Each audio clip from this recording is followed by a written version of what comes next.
Bad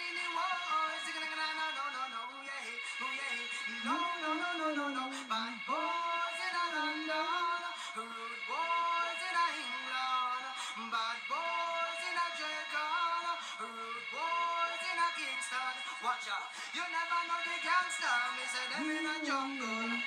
Way, you never know the article, me say them in a jungle. Way, you never know shy effects, man, big in a jungle. You never know you can watch it, big in a jungle. Well, everyone watching no man, me and the Nuttah, original man, Nuttah, original man, Nuttah,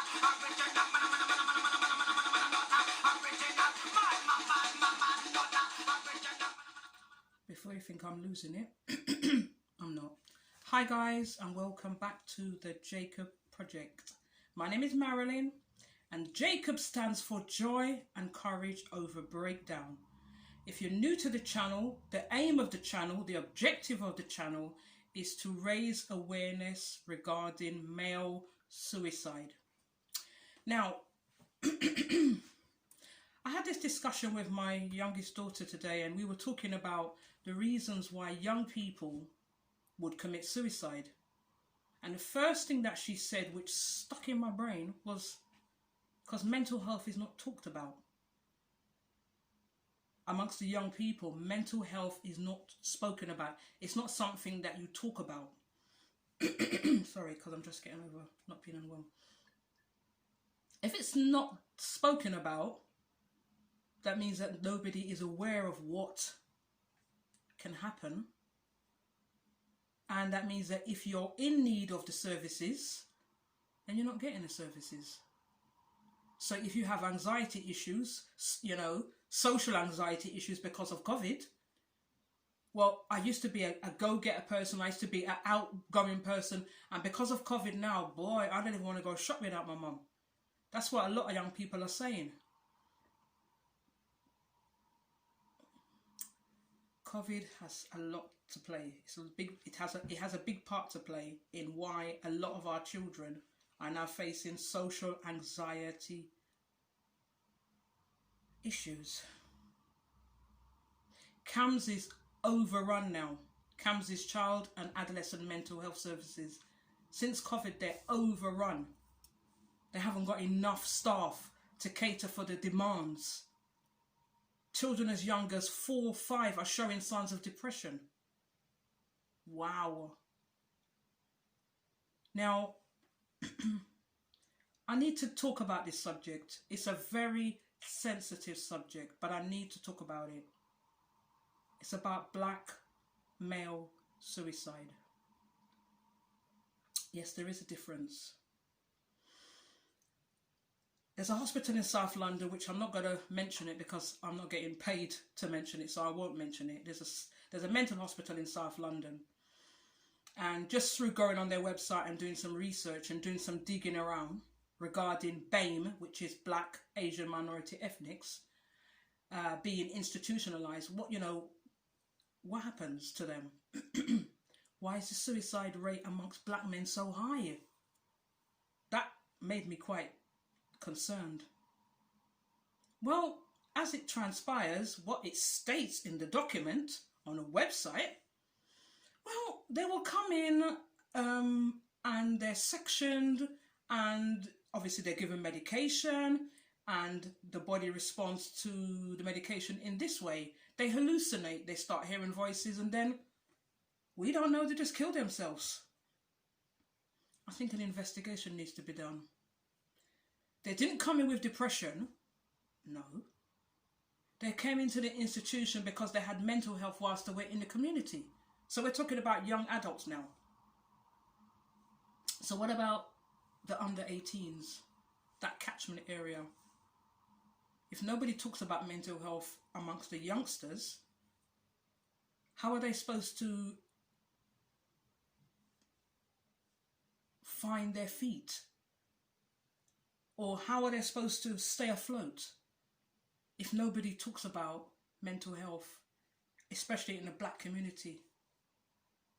Because there's a stigma attached. And nobody wants to be stigmatized. Nobody wants to be labelled. oh, your son's got autism, or your son's got this, or your son's got special needs. Nobody wants to be labelled. A lot of black Afro-Caribbean parents don't even want their child to get any help in the classroom.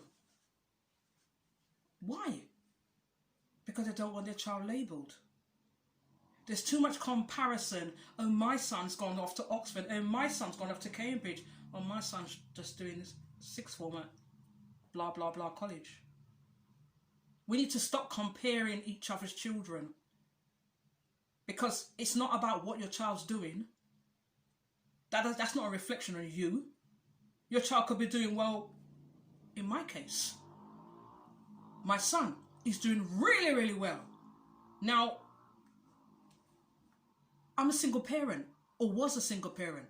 So, hello, you cannot say, oh, it's because of blah, blah, blah, or blah, blah. No, not all single parent households where they have sons have to go down the route of crime or gangs. They don't have to. Some people say, oh, but he didn't have a choice. He had to join a gang because, you know, the local estate, he had to join a gang. I don't know what to say to that.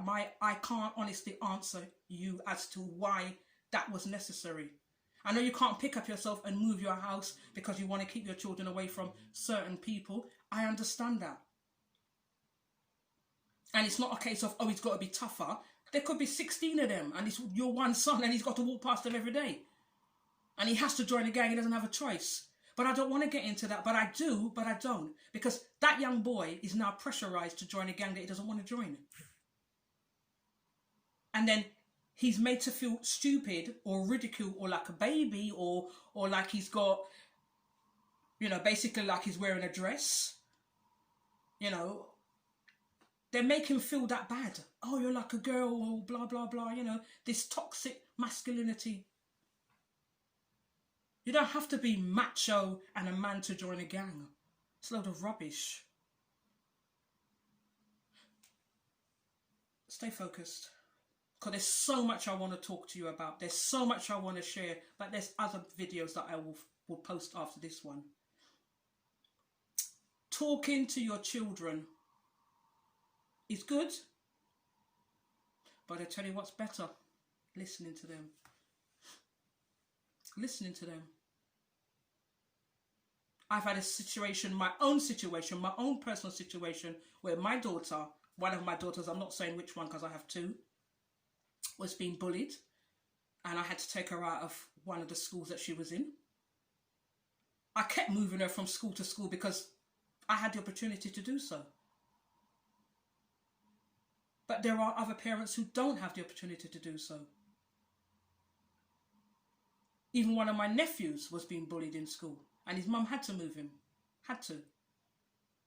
So because the schools are not doing what they're supposed to do, our children are not even safe at school. So you know what? I'm not blaming the parents. I'm holding the schools accountable. Because they need to sit down with the students and talk about bullying, 1. They need to talk about mental health, 2. Because mental health is real. And a lot of those students who is in them schools, their parents are suffering from mental health. And they need to be supportive of the child as a whole. The home, the school. The support doesn't stop the minute the child leaves out the school door, gates, and goes home, and there's no support at home. No. We need to do better. As adults, teachers, co-workers, whatever it is you do, any position of influence, you've got to get to know the young person. We need more schools that have mentors. Every school, when it's parents' evening or even before the child even signs up to the school, they need to ask the parent, are you happy to be a mentor for that child? That's something for people to think of. That's an initiative. Be a mentor. Because your child is in the school, so be a mentor. Not to your own child, but to somebody else's child.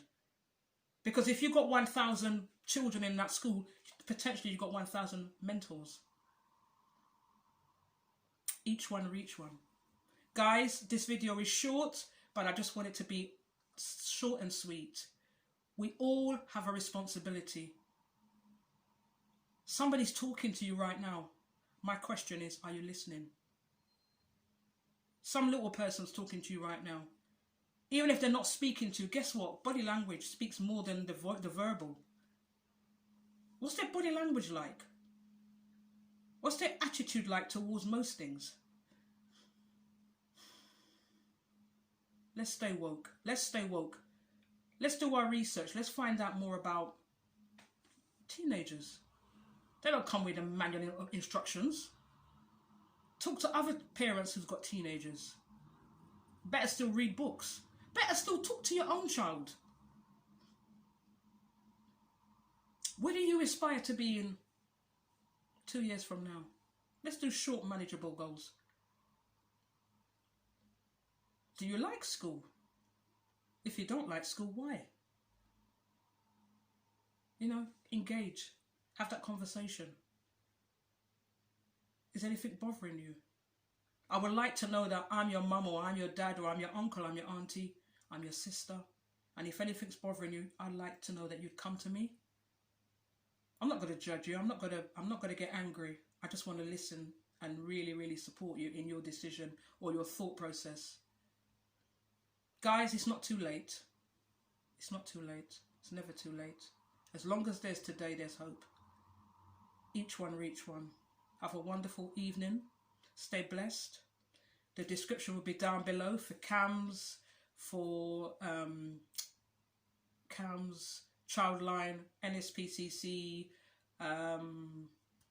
Samaritans, Christian Radio. Premier Christian Radio has a lifeline. They're also very good, depending on, you know, who you want to speak to.